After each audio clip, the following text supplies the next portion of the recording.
চাষি ভাই, ভুট্টার জমিতে যদি দুইটা জিনিস আপনি ভালো পান তাহলে যে ভুট্টায় লাগান না কেন সম পরিমাণ সার এবং সম পরিমাণ জমির মধ্যে ফলন বেশি পাবেন। একটা হচ্ছে অঙ্কুরোদ্গম ক্ষমতা, অর্থাৎ বীজ গাজানোর ক্ষমতা যদি আপনাদের ভালো থাকে, গাছ যদি বেশি থাকে ফলন অটোমেটিক কিন্তু বেশি আসবে। আর একটা জিনিস হচ্ছে পেন্সিল গাছ, অর্থাৎ চিকন গাছ যদি আপনার জমিতে কম থাকে সেক্ষেত্রে কিন্তু ফলনটা অটোমেটিক বেশি হবে। কারণটা হচ্ছে চিকন গাছের মোচাগুলো হয় কিন্তু ছোট ছোট এবং মোটা গাছের যে মোচাগুলো দেখবেন বড় বড় হয়। অর্থাৎ আপনি যদি চিকন গাছ জমিতে কম রাখতে পারেন কোনোভাবে, সেক্ষেত্রে কিন্তু আপনাদের জমিতে অটোমেটিক ফলনটা বেড়ে যাবে। কিভাবে চিকন গাছ কমাবেন আসুন তা জেনে নেই। তো বন্ধুরা, যারা এখন পর্যন্ত আমার চ্যানেলটিকে সাবস্ক্রাইব করে নাই কৃষি বিষয়ক এরকম তথ্যমূলক ভিডিও পেতে ভিডিওটিকে লাইক করে চ্যানেলটিকে সাবস্ক্রাইব করুন। তো চাষি ভাই, আপনারা দেখছেন কৃষি রকমারি সেবা ইউটিউব চ্যানেল এবং আমি আপনাদের পাশে আছি সুনীল কুমার রায়। আপনার জমিতে যদি এক লাইন বরাবর 100টা গাছ গুনেন, মোটা গাছের সংখ্যা পাবেন আপনারা 80 থেকে 82টা এবং চিকন গাছের সংখ্যা পাবেন আপনারা 18 থেকে 20টা।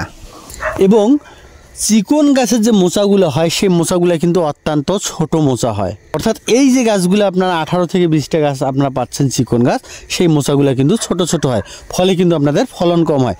শুধুমাত্র 2টা কাজ করার মাধ্যমে আপনাদের জমিতে কিন্তু পেন্সিল গাছ অনেকটাই কমে যাবে।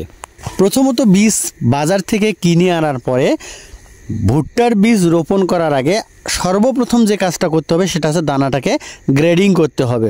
অর্থাৎ মোটা দানা একদিকে, চিকন দানা একদিকে এবং মাঝারি দানা একদিকে। কথা হলো এটার কারণটা কি? দেখুন চাষি ভাই, এখানে যে গাছটা দেখতে পাচ্ছেন দুই সাইডে 2টা গাছ কিন্তু পরিপুষ্ট, মাঝখানে গাছটা চিকন। কারণটা এটা হচ্ছে ছোট দানার যে গাছটা আছে সেই গাছটা কিন্তু এটা। পাশের যে 2টা গাছ পর্যাপ্ত পরিমাণ খাবার নিতে পারতেছে এবং খাদ্যের প্রতিযোগিতার কারণে কিন্তু এই গাছটা চিকন হয়ে গেছে। তো আমরা যদি চিকন দানাটাকে আলাদা করে লাগাই সেক্ষেত্রে কিন্তু এই পেন্সিল গাছ অর্থাৎ চিকন গাছ হওয়ার সম্ভাবনা কিন্তু অনেকটাই কম হবে।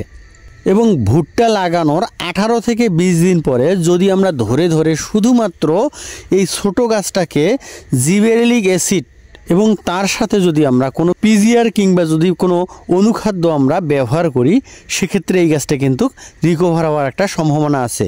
প্রথম স্প্রে হচ্ছে 15 থেকে 20 দিনের মধ্যে এবং দ্বিতীয় স্প্রে হচ্ছে 25 থেকে 27 দিনের মধ্যে। শুধুমাত্র ছোট ছোট গাছটাতে যদি আমরা স্প্রে করি সেক্ষেত্রে কিন্তু চিকন গাছ হওয়ার সম্ভাবনা থাকবে না। কারণটা কি? পুরো গাছগুলা কার্পেটের মতো সমান হয়ে যাবে।